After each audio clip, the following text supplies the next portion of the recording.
Welcome to Tales of Resilience, the podcast that shares the real stories of the people behind animal rescue, the heartbreaks, the triumphs, and the moments that keep us going. I'm your host, Jolene, a mental health therapist and lifelong animal lover. This podcast is brought to you by Zodipods, a heart-led company celebrating the bond between people and their pets, and Animal Rescue Hub, our free nonprofit directory supporting rescue groups across the country. This episode may include references of animal suffering and death, as well as themes of mental health, including suicide. Welcome to Tales of Resilience. I'm your host, Jolene, and I'm so happy to introduce our guest today. She is the founder of OCCRA, or On-Call Community Rescue for Animals, which responds exclusively to wildlife emergencies across 6 counties in Oregon's North Willamette Watershed District. She was the recipient of a 2024 Oregon Humane Society Diamond Collar Hero Award. And on top of that, she is also a rescue leader and climber with the Oregon Humane Society Technical Animal Rescue. And with her husband, Mike, she also operates a small farm sanctuary in Oregon City called the Blue Button. Please welcome Virginia Borden. Thank you for being here. Wow. Thanks for having me. That makes me sound a little bit cooler than I am. I mean, I was very impressed in my homework. I was like, this woman does a lot. Oh. I didn't have my own human children, so I had more time. So that's all it is. Yeah. Yeah. I also have no human children. So I this is what I do. I create podcasts and do other things. Yeah, that's right. That's right. We nurture through different things. We're all, with our puzzle pieces. So thank you for so much for having me. Um, I think it's really important what you're doing and the stories you're hoping to share, insight, even for brand new folks to rescue or those who've been doing it 20 years. It's always good to have a little bit of a candid window. So thank you for what you're doing. Absolutely. Absolutely. Well, maybe you can start us off with just telling us a little bit about OCCRA, and even if you want to talk about your farm sanctuary, you're welcome to do so. But maybe you tell a little bit about that, and maybe how you got to where you're at right now. Sure. I'll try and kind of do a cliff notes. So I come from a family of first responders, kind of a small town blue collar upbringing. I've always loved animals. That's, all about saving the whales when I was a kid, and so it just sort of grew from childhood, and then I got very much into like animal rights, vegan farm animal sanctuary. Speaking of that, I've got one of our very large dogs in the background. And so sooner or later, I ended up working as a 911 dispatcher. We have a lot of first responders in our family, and through the dispatch chair, I worked at a very large in Portland so Multnomah County, a very large area. We'd get a lot of calls for animals in need, whether it's farm, domestic, or wild animals, and just not a lot of resources or resources only during day hours. And so sort of through that is how OCCRA was founded. And the mission has really grown and changed and honed in over the last 10 years to where we're doing wildlife only now. But through that same scope at the dispatch chair is how I got involved with the technical rescue team with the Humane Society, because we would get calls at 911 for like dogs off cliff, cats in trees, confined space rescue. So I got plugged in with that team. And that really helped grow OCCRA as well. As far as the farm, I've always, for a very long time at least, volunteered with animal sanctuaries. That's always been close to my heart as well. And we've taken in a lot of farm rescues. The farm, the Blue Button, is not a nonprofit. So that's all out of pocket for us. So, we don't continually take in because we are paying for it all. But OCCRA itself now, we have been a 501 for 3 years now, and we've been permitted by the Oregon Department of Fish and Wildlife for almost 3 years. We've transported over 360 wild animals. to licensed rehabilitators. We cover 6 counties, and we're hoping to expand to another 3 counties in Southern Oregon, as there's a desperate need for a team like us all over. So I'm still very active with the tech rescue team, and there's a lot of calls that come in that really um, overlap. We get raptors stuck in trees, ensnared in filament. And so that's going to be a technical rescue with a tree climber. So like we had talked about a little bit before we recorded, but it's a very large, small village of a network of rescue folks in this community. And I feel like now I'm very plugged in sort of with all of them. And it's an amazing group of people, but there's still gaps. So we feel like we're covering a large chunk with OCCRA, but we're pretty proud of how far we've come. But so that's how I got here. Yeah, yeah, absolutely. Well, I've been following your social media platform for a while now, and it's very impressive the types of rescues that you and your team are able to participate in. Even you filming, it looks like in the middle of the night sometimes, going off to some rescues. So it's very impressive work that you guys are doing. Thank you. That was an important piece of that we wanted to be available 24/7. And although we will hold certain calls for light hours for safety aspect, the rehabbers and the emergency clinics and things like that, Fish and Wildlife, they're 8 to 5, Monday through Friday. And so having someone to call after hours uh, goes a long way. And so we will respond with our headlamps. Those are some of my personal favorites. I don't have much of a social life, so I'm happy to go out searching for a great horned owl stuck in a fence. Yeah, If it's safe to do so, sign me up. Yeah. Yeah. absolutely. Well, that's a nice segue, I suppose, into just the idea of maybe painting a picture of what it looks like for you and for your team kind of day to day. I'm sure no day is the same in this kind of work, but what is a typical day or experience for you or your team? Right. So for as far as OCCRA, we are uh, we are fairly streamlined now. And when we have call outs, a lot of times, probably over 80% of our calls come in from the Bird Alliance of Oregon. They're our local licensed care facility for wildlife here in this watershed district. So they actually will call us out through an app. We use Slack, and they will post the call outs directly there. They're volunteers that are triaging calls. We will also get direct calls on the OCCRA phone. On an average, especially during this time of year, we're probably getting 5 call outs a day, I would say. Sometimes it's none, sometimes it's 10. It just depends. And again, we cover 6 counties, and I would say we have active about 30 to 40 volunteers. But again, we all work full time, we're not unlike other rescues Mhm. in that we have other things going on in our life. And in the quote unquote industry of emergency rescue, you're not prepared. You have to drop everything. You got to change your plans a bit.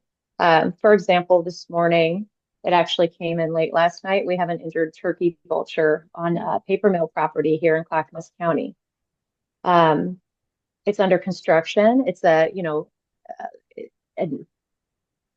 an OSHA property, right? It's something where there's you might need hard hats. There's a lot of safety aspects, and we have to make sure we have permission. So over the last 12 hours, it's been, even though we had a security guard on scene waiting for us, we had to go and make all the calls and the logistics, the coordination to make sure that we are responding with permissions within our permits, that it's safe to do, that we have enough people, if it's a bald eagle and it's still mobile. So the actual call out capture and transport, that might take maybe 3 hours, but the amount of phone calls there's a lot of that behind the scenes coordination. And it gets tricky. But so, right now we're still waiting to hear back. We'll kind of figure out who's going to meet us there, and do we have enough people, and is it near the river edge. Do we need a rope rescue system? And so on an average day, we really, it's about having someone to answer the phone, a volunteer available for that. And then enough people monitoring our channel. And then it's most, I would say the majority of the calls we get are just educational, informative, talking to Good Samaritans about what a fledgling is, or maybe we don't respond to their area, or there's a lot of well-meaning Good Samaritans that want to help animals, but there's a lot of situations where we can't, or we aren't legally supposed to, and or it's an animal we know that's going to be humanely euthanized if it's brought in because of the species. And so, is this a situation that it's better to leave the animal alone? And we have to really mind our manners too. A group like OCCRA, we have to stay really neutral. We work within a lot of different partner agencies and a lot of different state laws. And it took us a very long time to get where we are permitted, and we have to stay within those restrictions. And as a group of animal lovers, that can be tough. But because of that is how we have been able to grow so much, to transport so many animals and be that trusted entity that Oregon State Police calls, that the Bird Alliance calls, that so many people reach out to because we are following our rules. Yes. A lot of us, again, it does get difficult. And again, I know I'm kind of going out of turn here, but one of the things you mentioned in in one of your talks was about the moral injury, and I think that comes into play no matter what kind of animal or quote unquote rescue you're working within. Is this might not follow my values, but we have to do this to sustain. So, was that the kind of the question you asked? What kind of an average day looks like for us, right? Wow, that was the longest answer. Well, I mean, it's long, but it's appropriate, right? I mean, I think you're addressing a lot of things that, like you said, there's a lot that happens behind the scenes, and then in action stuff, and even just addressing, as you were kind of sharing, what was unfolding in this past 12 hours. I was just thinking about that tension between wanting to go and help, but also having to kind of, check all the boxes and make sure you're doing the right thing. So, I think you covered a lot of important things in that moment. There's a lot of talking people down a wall, sometimes ourselves included. We'll throw, we luckily have a group that we can talk to. We have a channel in our app where we can ask just general questions to each other because we have a concern for an animal and we don't know if we should leave it alone. I received a call the other night at 3 a.m. from someone downtown Portland. There was a deer in downtown Portland, and we just kind of chatted about, yes, there's concern. It's, not a great area for a mammal like that to be around. However, I think they already knew there's nothing to do. You can't really transport deer and that's part of urban wildlife. Even if it was sick or just, even though it was 3 a.m. and, not much for sleep anyway, it's fine. But I'm just thankful that people care that much, that I try and keep that as a bright spot and not to get frustrated. It's like this person wants what's best for that animal. And so I try and remember that no matter what the call's about. Absolutely. So. Probably a helpful perspective to have. Try. Okay.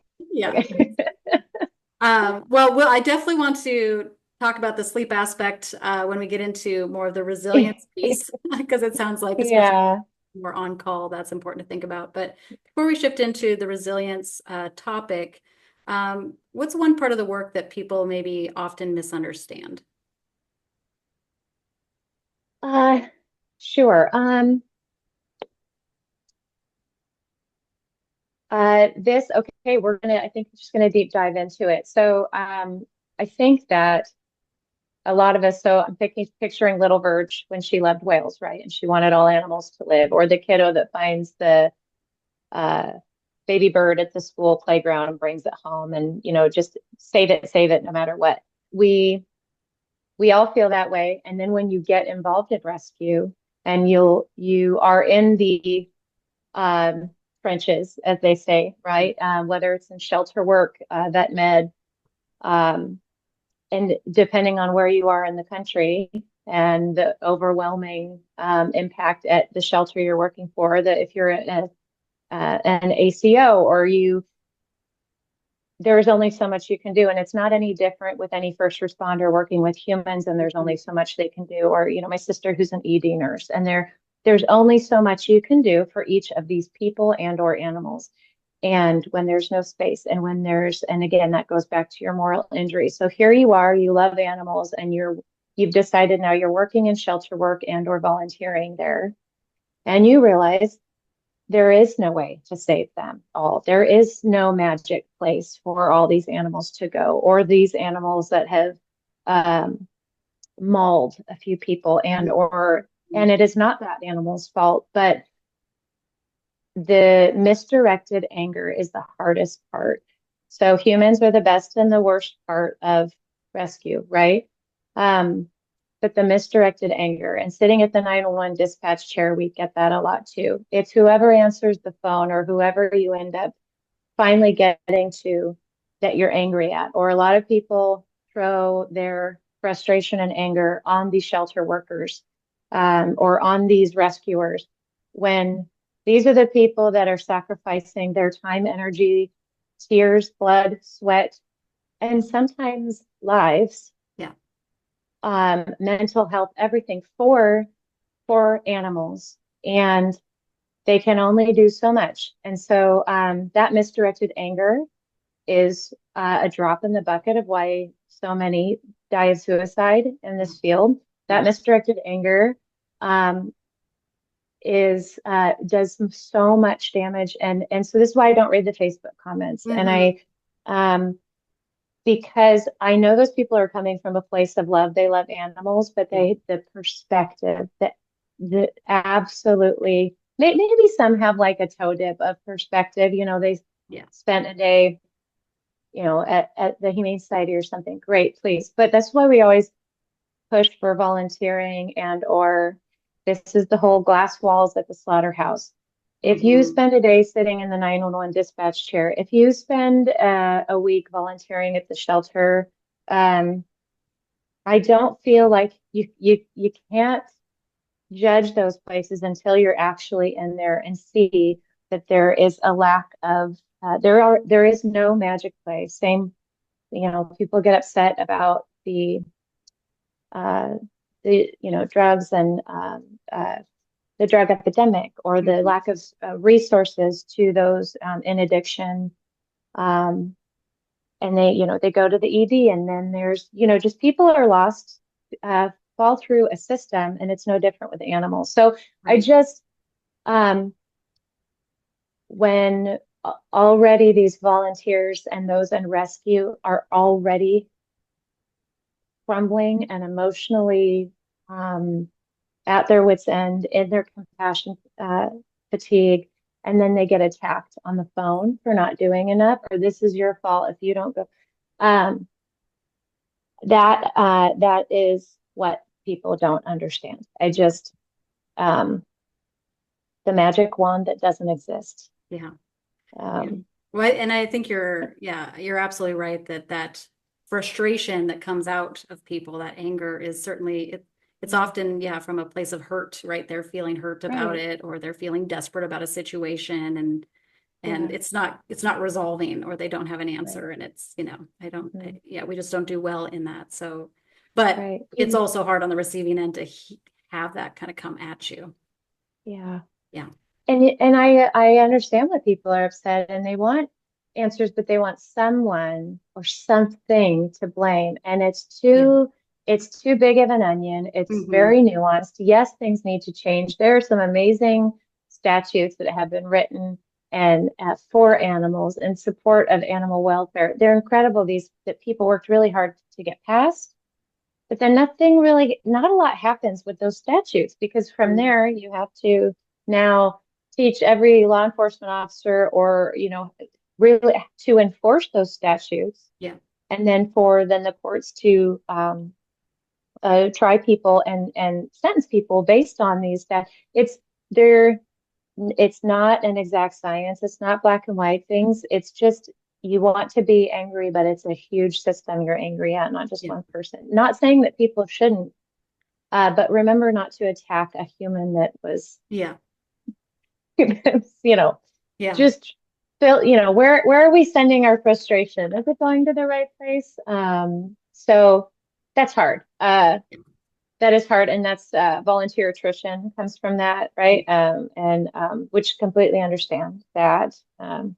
Or people will say to us, they get upset because maybe an animal is humanely euthanized because it was decided their injury wasn't viable for rehab up at the care center, and they're upset with us. Hmm. Hmm. We just we're getting it to help. We're not, and plus, uh, but you don't really have time to go into these long conversations with every uh, human being about right and wrong and wildlife etiquette and also that's not my business to tell them how to feel either. Right. So it's just staying in our neutral lane and providing a scope and perspective if they'd like it. Um, yeah, it so it's Honestly, I think this is it's such a conversation that can extend across a lot of different yes. issues. So I mean, I think frankly, we could probably talk about it for a long Oh, time. I sure, think, yeah, sure, yeah. definitely hitting the nail on the head with that. So, well, let's do shift gears a little bit and then move into more of the resiliency aspect of things. And I like to kind of start off first talking about just the animal aspect of it. I think animals can show us a lot about what it means to be resilient. And so I'm wondering if there is an animal that's kind of changed you or a story of unexpected healing or transformation that you've witnessed in an animal. Oh gosh, how much time do we have, right? uh, there are several. And I thought maybe this question will come. So I have, if we have time for two, maybe, but because one is an animal that unfortunately, had an angel of mercy at the end of it. However, um, this is a technical rescue story. When I was with the OCCRA team, we've done multiple dog off cliff rescues. A lot of people don't realize when they're walking their dog, they do just jump over edges. They Mm, don't understand that there's a drop on the other side. Um, I didn't know that either. I used to hike with my dog off leash a lot, but there's one spot in Washington called Cape Horn, and mhm, we've had probably 6 or 7 rescues up there, several recoveries. But we had a dog that had jumped that we were looking for 3 days. And it was too windy to send a rescue over the edge on a line. And 2 days in of searching, we weren't able to find him. And then day 3, we were able to. I went down first. We got down, and sure enough, there he was, 250 to 300 feet down on this mhm. very edge, just before he would have fallen another 1,000 feet. Wow. He was alive. He was alert, and he had a very severe injury. Mm, Um, we did end up getting him back up, getting him to his mom, getting him to the vet where he got to be spoiled rotten, and be with his family and warm. And that was one of the most difficult rescues we've done. It took about 3, 4 hours. But as the other rescuer got down, and we were down in the middle of this triangle cliff, we were packaging him up. What a good boy. He was such a good boy. And a raven. So this is why I like this story, because I do a lot of wildlife rescue too. And ravens are one of my favorites. All corvids really. But so a raven landed in this tree next to us. And the raven, and I mean next to us, and the raven was talking to the dog. And the mm, dog was looking at the raven. And it was like me and the other rescuer. We're not even there. And so we said to the raven, is and to the dog, are y'all friends? Have you been keeping each other company? And we were kind of soothed that, maybe he wasn't alone the last 48 to yeah. 36 hours. And And so that was that. And it was lovely. And there's connection. We got the dog out. And then we updated the team the next day. Hey, by the way, it was this really sweet thing that's happened. This raven was communicating with the dog. It was really wild. And one of the other leads said the first 2 days, we had a raven following us around and yelling at us the entire time. Oh my gosh. This raven was trying to tell our team, he's over Mm-hmm. here. Mm-hmm. And so that, I tell you, Jolene, that raven was saying Yeah. to the dog, I told you they were looking for you. Yeah. And that always, it makes me, I want to feel close to animals. I Yeah. love animals as much as I want to just have this amazing, cosmic connection. We will never have what they have with each other. And here's Right. a domestic, still a wild animal. And yes, we're animals too, but this Yes. Yeah. connection between the two of Absolutely. them was so special. And you hear a lot of in like native story and lore of the raven and the moon. And I always think about that, and that reminds me about resilience too, because that dog was on that cliff for over. It was alive and alert by himself, crazy wind, and I think that they kept each other. I think that Yeah. bird literally kept him going. Oh yeah. We respond to a lot of animals that have been um, uh, in a really bad situation for quite some time. And they're fascinating. It's fascinating how their survival, how what they can survive. The other dog, this is I mean, there's so many stories, but I always think of Freya too, and I'll share about Freya a little bit. Um, when OCCRA had the after hours emergency animal control contract for Multnomah County for 3 years. We took that contract because there wasn't a lot of response from the contractor before. And so sitting at 911, we would do call outs. Hey, can you come help? There's a dog hit by a car, etc. And that responder would just say no. Mm. So we took over that contract. It was a paid contract, but because we wanted to help fill that gap and provide that service to community, first responders, et cetera. But part of that contract was transporting dogs at the shelter that needed emergency vet care. And this is 15 hours a night, every night. And that was what I did 6 nights a week for 3 years. It was at large aggressive animals. It was injured strays. When owners would die, it was picking up it's quite sad a lot of times, especially not having the magic wand place to take these animals where they're Yeah. going to be okay. So one night I got a call from the county. It was probably 10 o'clock at night. It was inclement weather, uh, snow and ice. I'm coming from deep Clackamas County, and the dog's in Troutdale. There was a Mm. dog that was at the shelter that needed to be brought in, and it was her time. She had been an owner surrender. She was only 4 years old, excuse me, a German Shepherd, and they had tried to help her get her back on her feet. She just was declining from being in the shelter, couldn't find a foster for her, and her body was just declining. Who knows what she had gone through before she got there. And her name was Freya, and she needed a ride down to Dove Lewis for her goodbyes. And so I drove through the ice, and I got there a little after midnight, and Freya was in an office. And I walked in, and she just turned and looked at me.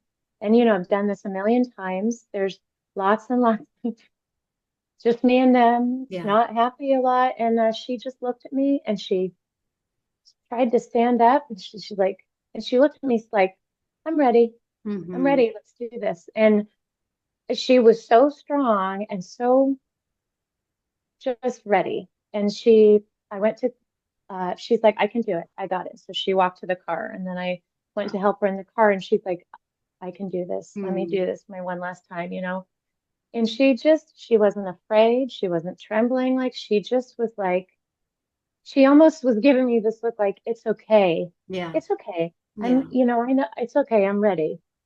Um, and I know she was with the people that work there, was with people that held her, and she got an angel of mercy, which she needed at that time. But just for some reason, she stands out to me. Um, uh, And I just think of her name. I think about how strong and brave she was, how she didn't really get a second chance. Yeah.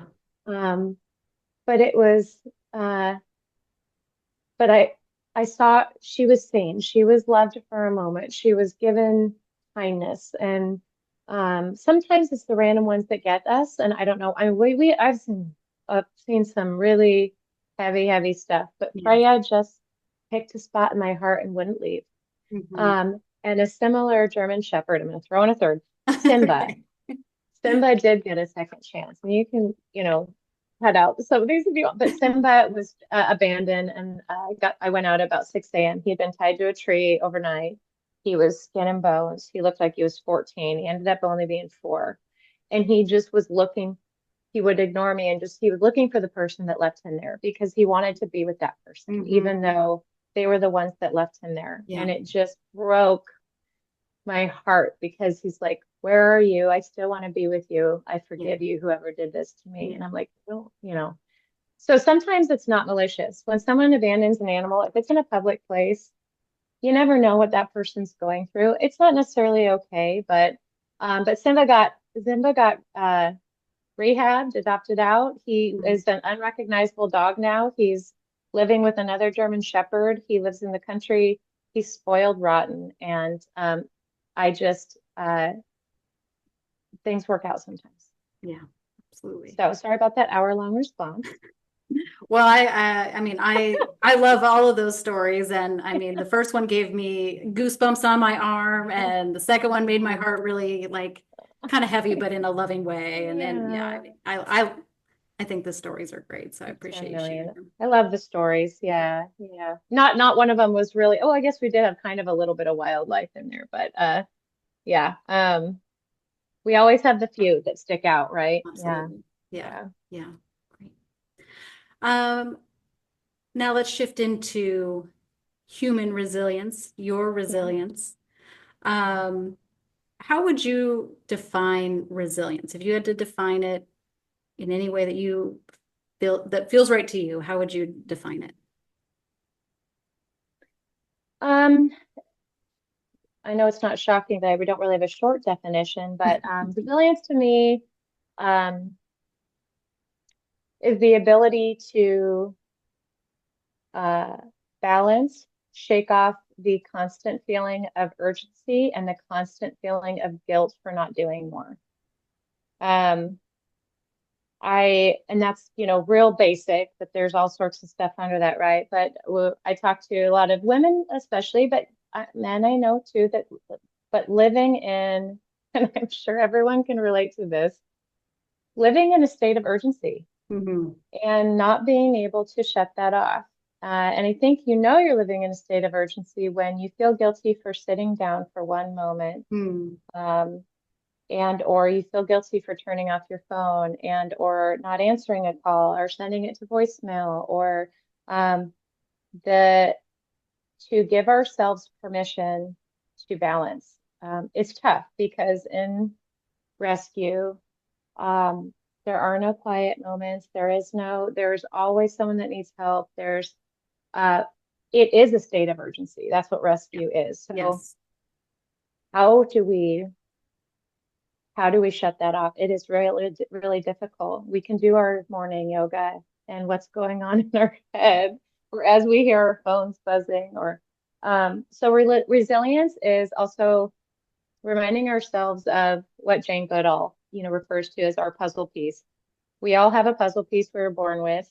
We can't control others. We can do a lot with our own though, and what we do with that will help plug into the other pieces, Yeah. But if you put on the pressure of everything of uh it's not sustainable. And I think so. A quick reference and touch into new folks in rescue or young people in the animal rights world that are watching documentaries, doing protests. Thank you for what you do. Thank you. However, as you are plugged into that world, you have to be careful because there will be a time where, and I was talking to someone in, therapy, MDR, something like that, Hmm. but they had mentioned, I think you're oversaturating yourself with graphic imagery. Yeah. And just that sentence always comes up for me. Those of us watching the documentaries or the gratuitous violence and the cruelty Hmm. against animals Yeah. that fueled our work in rescue. Yes, my response to that person was yes, but don't they, isn't it our job to see them? They deserve to be seen. We are supposed to see their pain, etc. Yes, but is it sustainable? Is Right. there resilience and not can you continue to thrive by not giving yourself balance from that?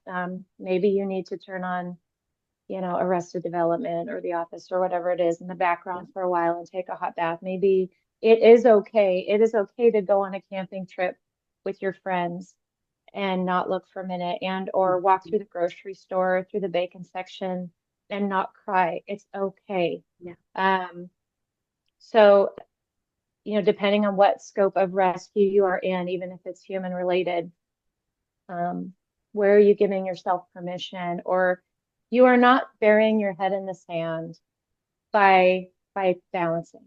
Yeah. Because that's what you often feel like. I'm going to bury my head in the sand. I'm not seeing and that, and then you feel guilt from that. It's just um, so maybe it's a tattoo, a reminder of the balance, or um, you know, putting it on a timer every day. But Yeah. it is not sustainable to um, to live in that state of urgency.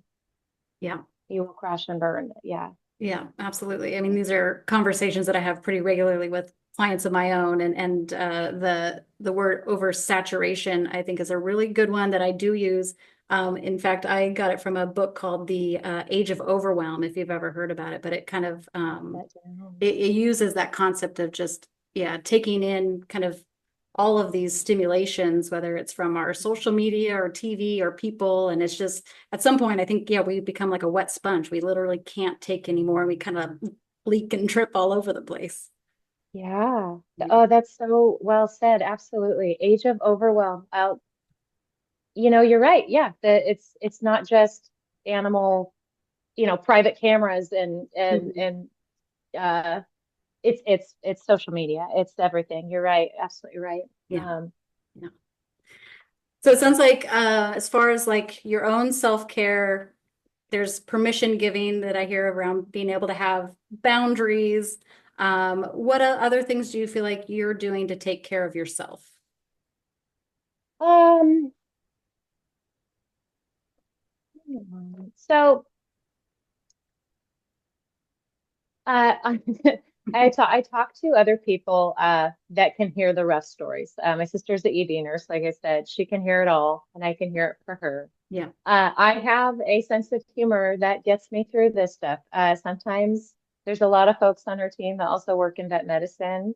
There is a type of humor that if you cannot find, as we're losing family members through diseases and things like Yes. that. I mean, we have to be able to find, uh, sometimes you have to laugh at things that aren't necessarily what others would laugh at because, um, and I learned that from dispatch as well. But so I talk to people when I need to. I try and keep an eye out if something is really bothering me. I have a husband who's a first responder as well that um, can listen.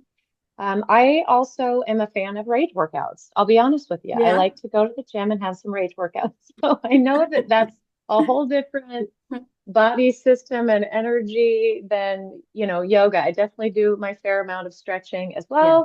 well. But just strength, physical Yeah. strength does also equal mental strength. And that that goes a long way for me. So just yeah. Love music, podcasts, but that balance is a constant effort.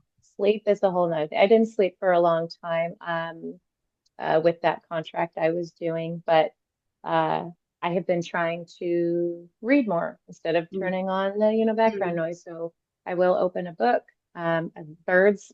I'm almost 45. It's all about birds I for know. me. What happens? We just love I birds know all of a sudden. it's really exciting. I'm super into it. I also last a couple months ago I was recovering from surgery, and so I Mm, was like going, I used to draw and paint in college a lot. I used to do a lot of sketching. So I did a couple murals at the house, and I tell oh, you what, awesome. that went a long way with my mental health. I could still answer phone calls and be painting, so um yeah, it's just a mix, whatever's feeling best. What does my body need today? And if Yeah. it's the mirror exercises, then saying to yourself, what is it you need today? And also, I'm proud of you, or Mm, especially if you've had some misdirected anger at you, and you need to be nice to yourself. yes. Mirror exercises go a long way too. So they weigh no matter what you do, it's never going to be good enough for others, especially those who don't work in the industry you work in. And that's just part of, we could have never created OCCRA and never transported those, actually thousands of animals, if you Yeah. include the domestics and the farm animals. Um, Sometimes, I'm like, would some people might have been happier that way? I'm like, well, or, why don't you do this? Like, well, we already did a lot of other stuff. We're Yeah. doing the best we That's right. can. Yeah. Um, and I also think people don't realize, I wish they understood, volunteers, if everyone volunteered one day a month, uh, it would, I mean, my gosh, can you imagine the impact it would make? Mm, Volunteering goes so far. And there's so many organizations that need help, not just animals, but if you are feeling like um, you want to give back one day a month, that's it. There are plenty of places that could need you. oh, Go paint absolutely. nails at a memory care center. Go, Hmm. there's it selfishly, it feels good. It really does. And That's right. especially in today's climate of a lot of other things going on, if you need a feel goodery, there's resilience in that too, Oh, and giving absolutely. back. That I think that helps people not think. Everybody, there's a lot of treading water and trying to keep our head above water for people all over right now. Yeah. So if they need, it's hard to find joy in your own life. I think giving back and helping someone else Yeah. can give you a joy outlet when it's hard to find it in your own, right? Oh, absolutely. Yeah. Um, I think, yeah, that yeah. perspective and the practice of humility can be really helpful. And I think it does help with that anger aspect. I think, sometimes anger is kind of a distraction, like we're angry on the external world and we want the external world to be different so I can feel good. But I think on the other side, the anger that I'm just kind of noticing because anger is that cue, like, hey, I don't like this or something's wrong. And maybe it compels me to do something, right? Maybe I go out and volunteer or change a circumstance and it empowers me, right? It gives me an opportunity to have a say in something. Yes, absolutely. It's a hold my earrings move, Yeah. right? As Yeah, we say. exactly. Exactly. We Exactly. like that a lot lately. Yeah. Um, Uh, yeah. how do you know when you're beginning to burn out or if you are burnt out? Like, how do you know? Like, what are the signs for you? Yeah. I don't know. I don't know if this is appropriate. It's tough. So women, I think, too, in our age, it is very tough, and people are talking about it more, so it's fine. Yeah. It's tough to say to ID something. Is this hormones? Yeah. Is this the old PM, or is this burnout, compassion fatigue? Like it's hard to identify Hmm. it, and Hmm. It's true. um, so the question was, how do you ID it, right? Or how do Yeah. you notice it? Yep. Yep. Um, tears. Years. Like if I'm it usually, I mean, granted, tears are amazing and therapeutic, and I'd like to have some at least once a month if I could. Sometimes that doesn't happen. But if there's tears coming out from who knows why and where and when and at random times, and or the lump in your throat, just Hmm. the ongoing Hmm. lump in your throat. And I can't attest because I have been lucky enough not to have gotten to this point before, but I know so many who have, Yeah. of having thoughts of it. You don't even have to call it thoughts of self-harm or thoughts of suicide, but if in your mind you are saying to yourself that it would be easier not to be here, and you don't know if you want to be here and you just want to not be here, I think that's a marker that a lot of people, you don't, that doesn't mean you are, we don't have to title it or Yeah. ID it, but if Yeah. you are, so many get to that point, it is a slippery slope, and it is not a far step. When you are, especially, if you're in shelter work, man, and you're having to work in part of, helping animals pass, and man, it is Mhm. not a far Mhm. jump. So I have been lucky not to get to that point. But if I am feeling the sads, um, I will check in. I will have I again, I came from a 911 dispatch background. I've Yes. taken a lot of really horrifying calls. And I also was a volunteer with the TIP program. We responded to a lot of human deaths. And then in the animal control contract, I saw there was there was a lot of things that I had to debrief on my own with, and or talk to my spouse about, or uh, if it therapy, I've gone through Hmm. therapy plenty of times, or a little EMDR, even though I Yeah. do, it's just it goes a long way. And you'll notice that, and any first responder knows this too, and or anyone who's seen, on average, what for someone not involved in traumatic response sees an average of what 1 to 4 traumatic emergencies in their life. A first responder, it's over 1,000, right? In your work, and probably you hear about which is still that secondhand trauma. Yeah, absolutely. So if you are continually, if you don't think, you might not think that something's impacted you in a certain way and that you're fine, right? But if you are seeing it in that forefront of your mind, and that graphic imagery is not going away, Hmm. and or it just keeps popping up for random, but that's a sign. I'm reading a great book right now. I've read it several times, called The Bulletproof Spirit, and that book Hmm. has saved lives. It does talk a lot about EMDR and things like that, but that means something needs to be addressed. And there are many ways to address it. And it's tough to stay away from um, substances, right? Sure. Too. Yeah.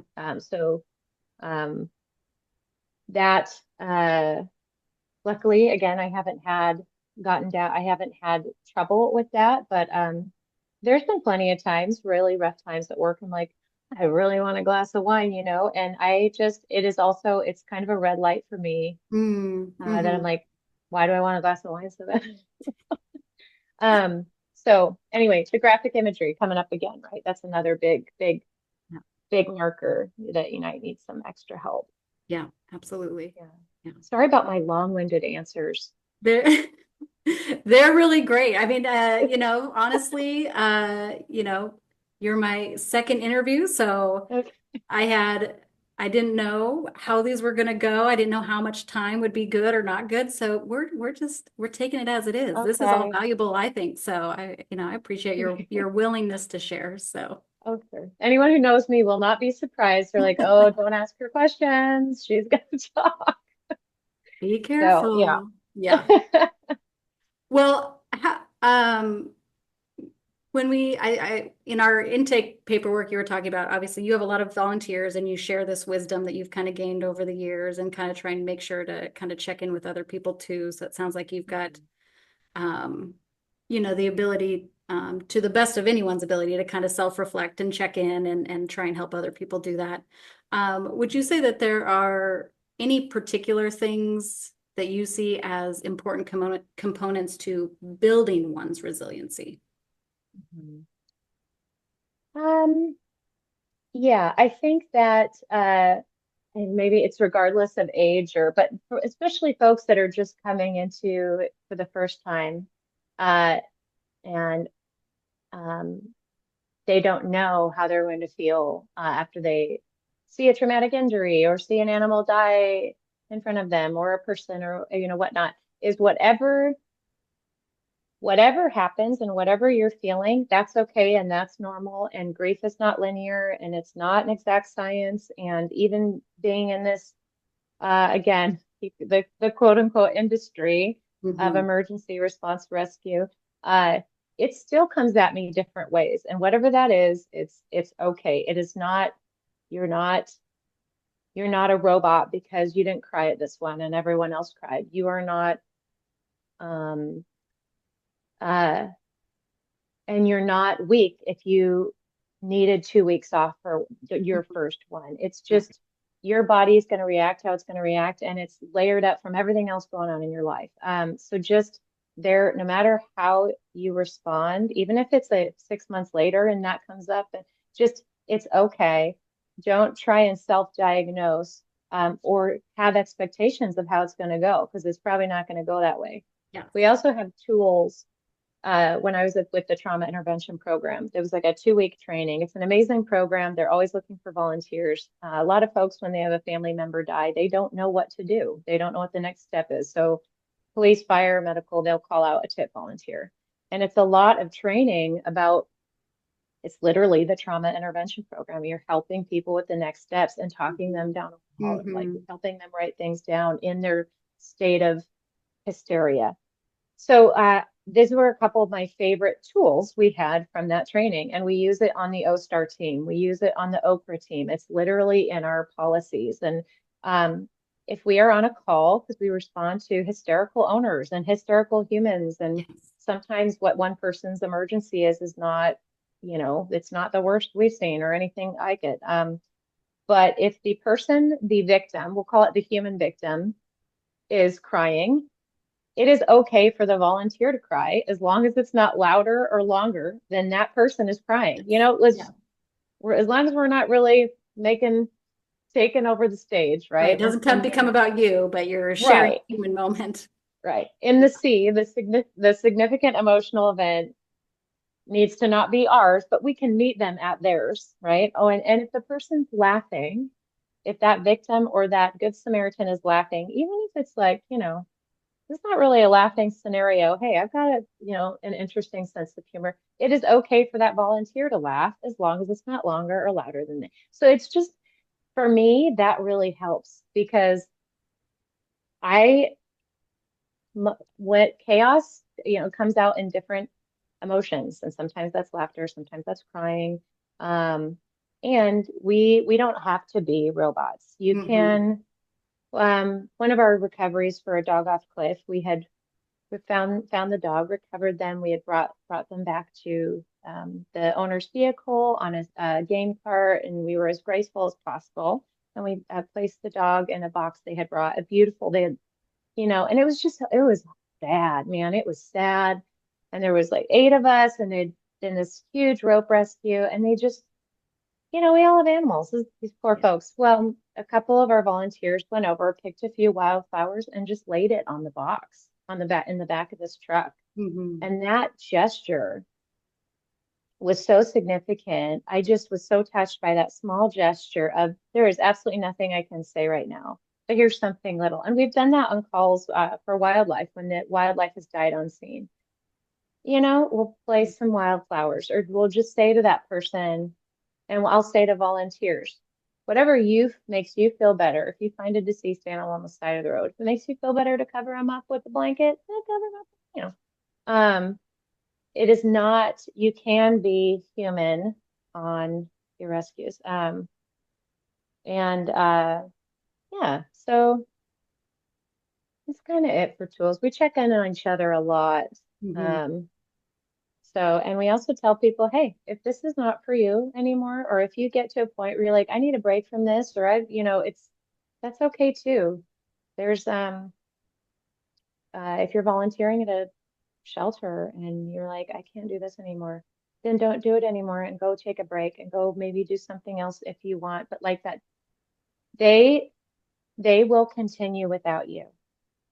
We put the pressure on ourselves. It's just like, no matter, that's why we have such a hard time leaving. That's why, again, another tip of why people head down that suicide path is they're afraid that if they stop, Mm-hmm. none of the animals will get help. And I took a class in a resilience type class, Yeah. when I was a dispatcher, and it was a woman who had led a child sex crimes unit, Yeah. really tough job. And she knew she was in compassion fatigue. She knew she had burnout, and her husband was telling her for almost a decade, you need to leave, you need to leave. And she's like, I can't, like, no one's going to take it over. There's going to be blah, blah. And she says to this class, she's like, I know you guys aren't going to believe me when I tell you this, but I left and that program is still running to this day. You know, Mm. and we all laugh because we're like, Yeah. oh, right. Yeah. We, we are, it is okay to, even if you've put every blood, sweat, tears, etc., into something for 5, 10 years and it did not work out, and it is sucking every ounce of you out of you. Bye. It is okay to put it down. You tried, you didn't fail. Um, it is okay to leave somewhere that you're volunteering that does not fit your values anymore. It's just, why is it so hard for us to give ourselves permission to do what's right for us? Right. We can do more than one good thing. We can do a lot of good things. But Yeah. we are afraid people are going to be upset with us empaths, man. It's true. It's really true. Yeah, we really put this imaginary pressure Hmm. uh, on ourselves. What is that? You're a psychologist. What is that? Why do we do that? I don't know. Well, I'll just say I'm not a psychologist, mental health therapist, just in case people Okay, get that's weird about it. But yeah, it is yeah, what is that? I mean, it's pretty much true for every single person I encounter, right? That we have, I mean, empaths in particular, of course, but I think even people who aren't necessarily lumped into that category are always harder on themselves. They have a different expectation of themselves than they would give to anyone else, right? A lot of other people, they're willing to give permission to say, oh, it's okay. Just, like take a break or walk away, or you don't have to do that. But not me. I have a different rule set.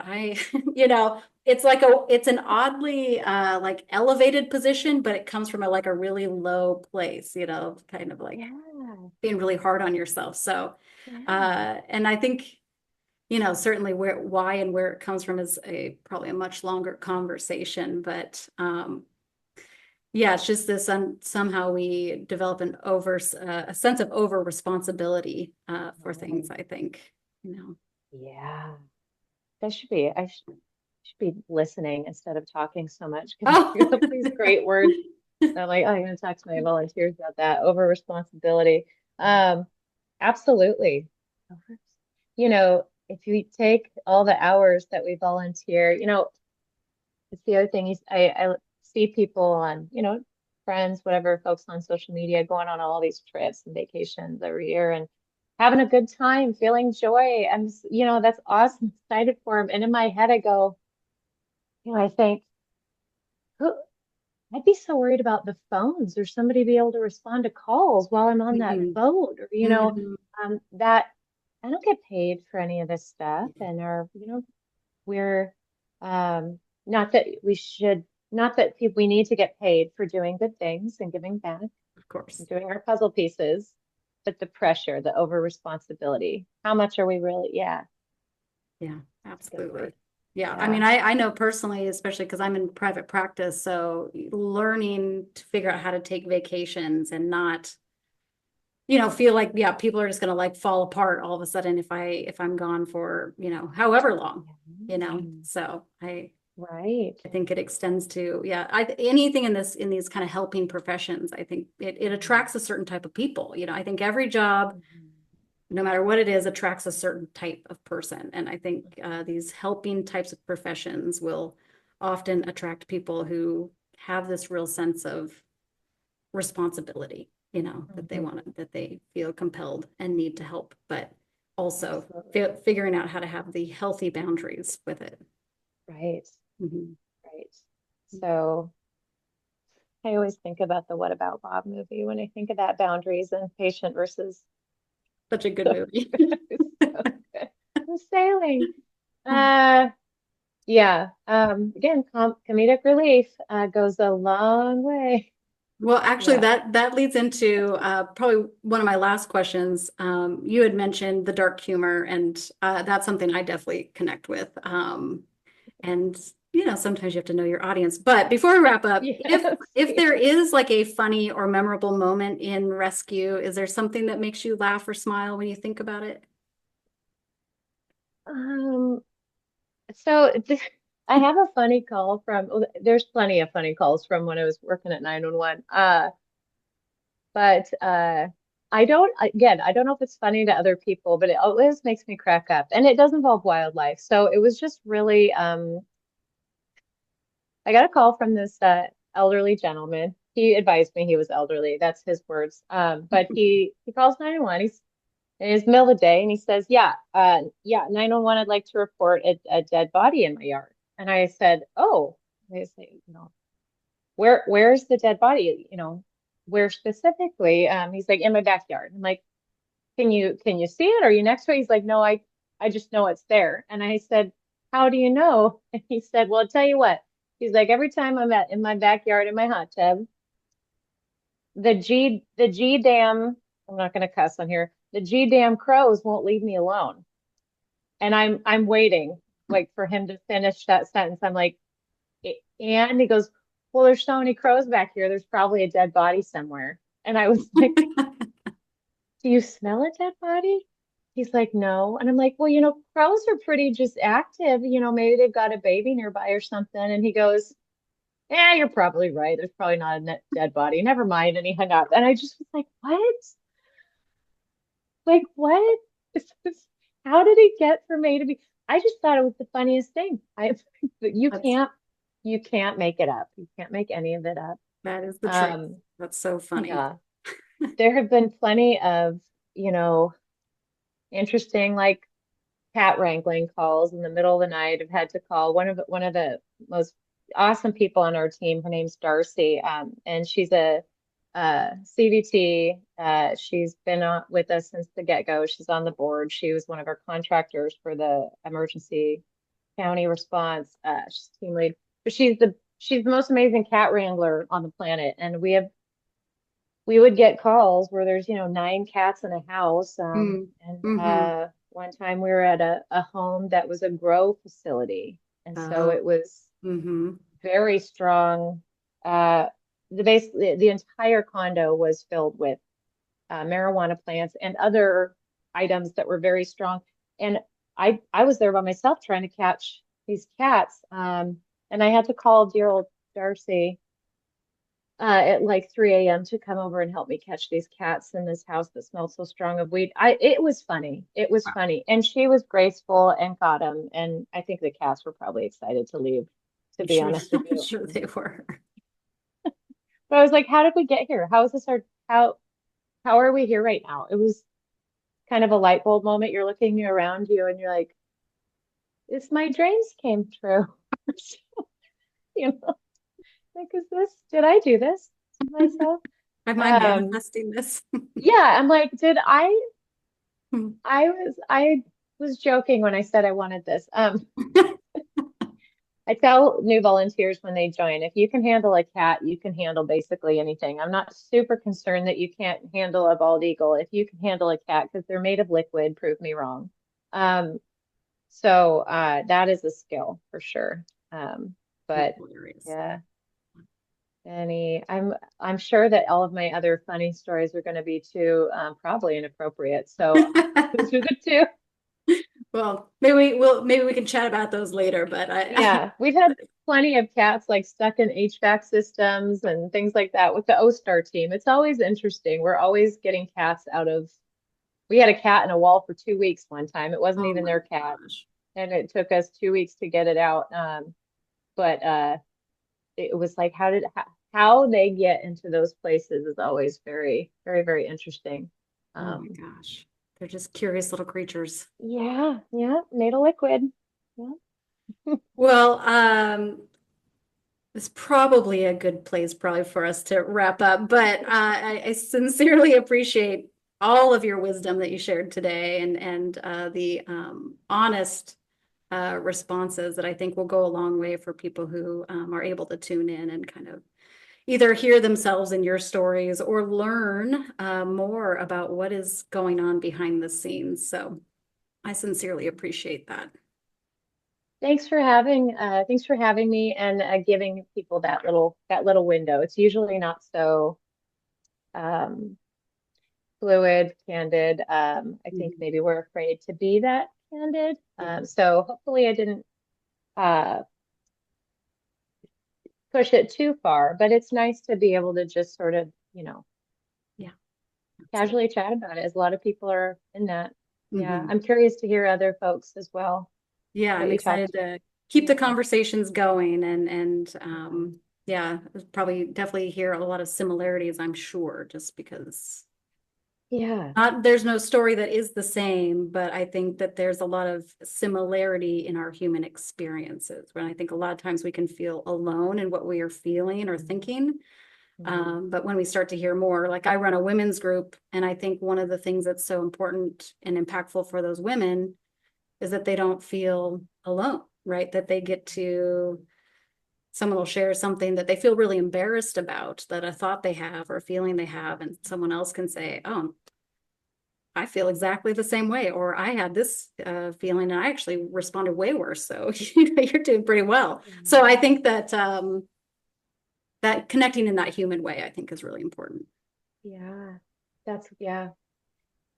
Women, that's important too. There's just, I mean, it takes all kinds but there's something that we understand. I love the random conversations I have with random women at like the Yeah. grocery store at this age because Oh, we are totally. always like, oh, I know it, right? You just Yeah. know.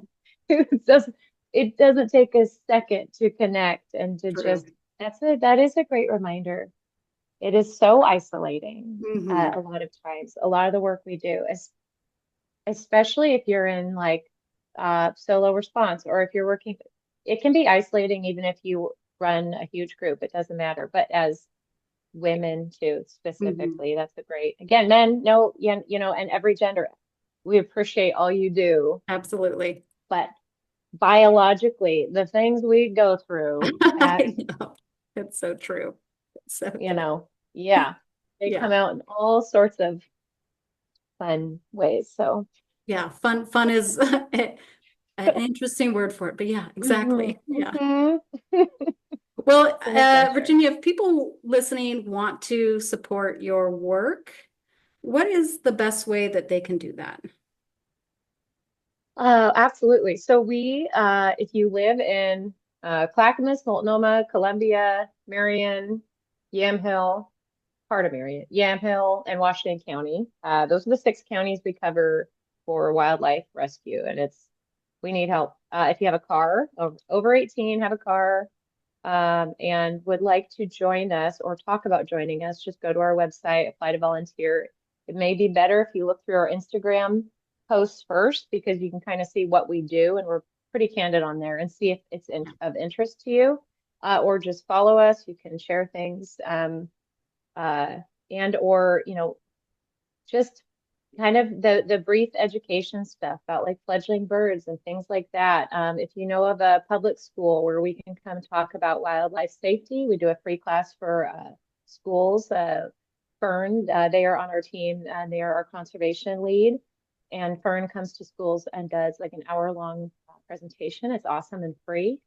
Um, and also if you live in Southern Oregon, we may be expanding down there. We're trying to get some funding in place first, but I would do that. Social medias and before you touch an animal, call and make sure you're doing the right thing. Hands off is best at first. Um, so yeah, That's awesome. that's all I can think of right now. Yeah. Perfect. Yeah, I think that's really great. And yes, for anyone who's interested, I would say definitely check out your Instagram page. There's so much valuable information that you've been putting out, especially recently with, the season it is with the birds and everything. But yeah, it's just that's a great place to start. And I didn't know about the education piece, so that's really awesome too. So Yeah. yeah, Yeah. great. Cool. All Well, right. thank you. Yeah. Yeah. Thank you so Look, much.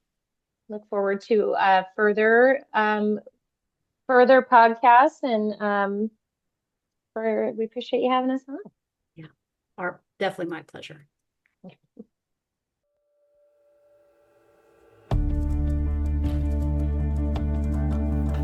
Before we wrap up, a quick note. ZodiPaws is proud to support rescue organizations like OCCRA through proceeds from our personalized dog astrology books. Every book explores your dog's astrological story and supports local shelters. You can explore more at zodipaws.com and even find OCCRA listed on our Animal Rescue Hub directory at animalrescuehub.org. Use the code RESCUE10 at zodipaws.com for a discount and know that part of your purchase gives back. Thank you again to Virginia Borden of OCCRA for sharing her story. And if you were moved by this episode, share it with a friend and follow us on Instagram at animal.rescuehub. Until next time, may we find all our own tale of resilience. Thanks for joining us on Tales of Resilience. If today's story moved you, reminded you of your own path, or gave you something to think about, please consider sharing this episode with someone else who cares. You can follow us on Instagram at zodi.paws and animal.rescuehub to stay connected, or visit zodipaws.com or animalrescuehub.org to learn more about both of these organizations. And you can also email us directly at info@animalrescuehub.org. And if you or someone you know has a story worth sharing, we'd love to hear from you. Until next time, be kind to yourself and never underestimate the power of a tale and a little resilience.